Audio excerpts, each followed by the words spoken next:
Howdy, folks. This is Alan with today's news. What I got from you now for you now is CBS News. Bird flu prompts slaughter of 1.8 million chickens in Nebraska.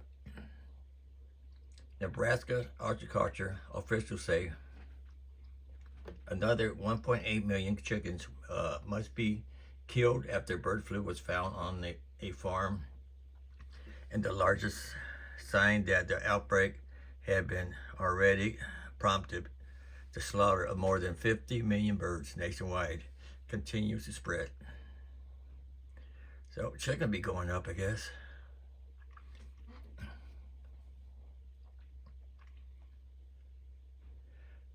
The Nebraska Department of Agriculture said Saturday that the state's 13th case of bird flu was found on an egg-laying farm in northeast Nebraska, Dixon County, about 120 miles north of Omaha, Nebraska. Oh, I mean, your eggs be going up, actually. Eggs and chicken. Just like on the farms where bird flu has been found this year, all the chickens on the Nebraska farm will be killed to limit the spread of the disease. The U.S. Department of Agriculture says more than 52.3 million birds in 46 states, mostly chickens and turkeys on commercial farms, have been slaughtered as part of this year's outbreaks. Nebraska is second only to Iowa's 15.5 million birds killed, with 6.8 million birds now affected at 13 farms.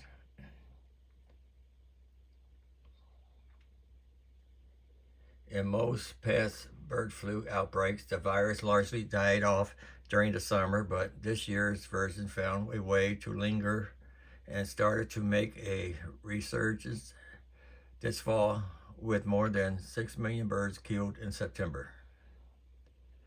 The virus is primarily spread by wild birds as they migrate across the country. Wild birds can often be carried the disease without showing symptoms. The virus spreads through droppings of the nasal discharge of an infected bird, which can contaminate dust and soil. Commercial farms have taken a number of steps to prevent the virus from infecting their flocks, including requiring workers to change clothes before entering the barns and sanitizing trucks as they enter the farm. But the disease can be difficult to control. Zoos have also taken precaution and closed some exhibits to protect the birds. Officials say there is little risk to human health from the virus because human cases are extremely rare and affected birds aren't allowed to enter the nation's food supply.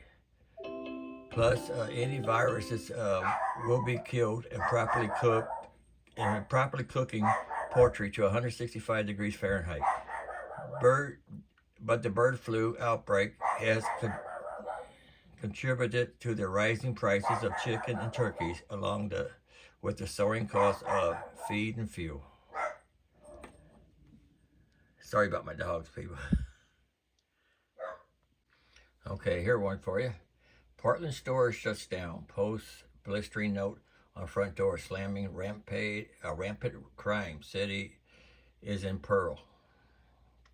Portland, Oregon. Clothing shop permanently shut down this month after facing a sting of break-ins that has left the store financially gutted, according to a note posted to the front of the store. This is from Fox Business. Our city is in peril. A printed note posted on Rain's PDX store reads, according to KATU2, small businesses at large cannot sustain doing business in our city's current state. We have no protection of recourse against the criminal behavior that goes unpunished. Do not be fooled into thinking that insurance companies cover losses. We have sustained 15 break-ins. We have not received any financial reimbursement since the 3rd. The store's owner, Marcy Landolfo said that after 15 break-ins over the last year and a half, the business can't survive the financial burden the crimes have cost the shop. The program is as small businesses. We cannot sustain those types of losses and stay in business. I won't even go into the numbers of how much has been out of pocket, she said. The products that are being targeted are the very expensive winter products, and I just felt like the minute I get those into the store, they're going to get stolen. She continued to KATU2. The message posted to the front of the store noted that the shop is closing down due to the unrelenting criminal behavior, coupled with escalating safety issues for our employees. When Raines faced a break-in last month, according to KATU2, Mayor Ted Wheeler's office said they were working on a plan to better financially assist business owners who needed to repair the shops. This is a picture here. It says a large homeless camp at Laurelhurst Park in Portland, Oregon. Laurelhurst Park is at the center of one of Portland's most affluent neighborhoods. But Landolfo said that isn't enough to address crime in the city. Paying for glass, that's great, but that is so surface and does nothing for the root cause of the problem. So it's never going to change, he said. Raines is the latest store in Portland to close up shop following a crime spike. A Nike location abruptly and reportedly temporarily closed up shop earlier this fall after brazen shoplifting accidents. Thefts have plagued retail chains nationwide in recent years. The National Retail Federation conducted a survey that found organized retail crime increased by 26.5% in 2021, resulting in a multi-billion-dollar issue for businesses. Violent crime in Portland has skyrocketed over the last few years. A recent study found it rose most in 2020 when the city saw near nightly protests that riots over the death of George Floyd. The city saw a 58% increase of homicides in 2020 compared to the year prior, and 2021 notched a 54% increase in homicide compared to the already violent and bloody 2020. The number of homicides in 2021 was a 238% increase from the number recorded in 2018. Okay, this will be the last one I read to you. We just got the most detailed view of an exoplanet atmosphere yet, and it's active. WASP, WASP 39b, a gas giant about 700 light years away, is turning out to be quite the exoplanetary treasure. Earlier this year, WASP 39b was the subject of the first ever detection of carbon dioxide in the atmosphere of a planet outside of the solar system. Now, an in-depth analysis of data from the James Webb Space Telescope has given us an absolute goldmine of information, the most detailed look at an exoplanet atmosphere yet. The result include information about WASP 39b's clouds, the first ever direct detection of photochemistry in an exoplanet atmosphere, and a nearly complete inventory of the atmosphere chemical contents that reveals tantalizing hits of the exoplanet formation history. These epic discoveries have been published in 5 papers in Nature and paved the way for the eventually eventual detection of the chemical signatures of life outside the solar system. These early observations are a harbinger of more amazing science to come with JWST, says astrophysicist Laura Greenberg, director of the Max Planck Institute of Astronomy in Germany. We put the telescope through its paces to test the performance, and it was nearly flawless. Even better than we hoped. Since the first exoplanets were discovered in the early 1990s, we've sought to know more about these worlds obtaining alien stars. But the challenges have been steep ones. Exoplanets can be extremely small and are extremely distant. We've never even seen most of them. We only know of their existence based on the effect they have on their host star. One of these effects occurs when the exoplanet passes between us and the star, and even known as a transit. This causes the starlight to slightly dim periodically. Dimming even suggests the presence of an orbiting body. We can even now tell how big the orbiting body is based on the dimming of the gravitational effects of the star. And there's something else we can tell based on the transit data as starlight passes through the atmosphere of the transiting exoplanet. It changes some wavelengths on the spectrum and dimmed or brightened depending on how molecules in the atmosphere absorb the re-emit light. The signal is faint, but the powerful enough telescope in a stack of transits.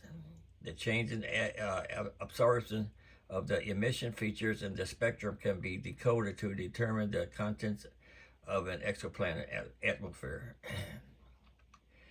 JWST is the most powerful space telescope ever launched. With 3 of its 4 instruments, it obtained detailed infrared spectra from the star WASP 39. Scientists then go to work analyzing the colorful codes. First was a census of the molecules present in WASP 39b's atmosphere in addition to the aforementioned carbon dioxide.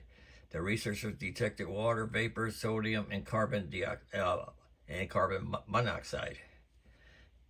There was no detection made of methane, implying that the metallicity of WASP 39b is higher than that of Earth. The abundance of these elements is so revealing. In particular, the ratio of carbon to oxygen suggests that the exoplanet formed much farther from its host star than its current close in position, occupying a 4th-day orbit. In modeling and observation data suggests that the exoplanet sky is populated by broken clouds, not of water, but of silicates and sulfides. Finally, the observation revealed the presence of a compound called sulfur dioxide. Here in the solar system, on rocky worlds such as Venus and Jovine, I guess that's called, Moon, low sulfur dioxide is the result of volcanic activity. But on gas worlds, sulfur dioxide has a different origin story. It's produced when hydrogen sulfide is broken down by light into its constituent parts, and the resulting sulfur is oxidized. Photon-induced chemical reactions are known as photochemistry, and they have implication of habitability and stability of an atmosphere and the formation of aerosols. WASP 39b, to be clear, is not likely to be habitable to life as we know it for a whole bunch of reasons, including but not limited to its scorching temperature and gaseous makeup.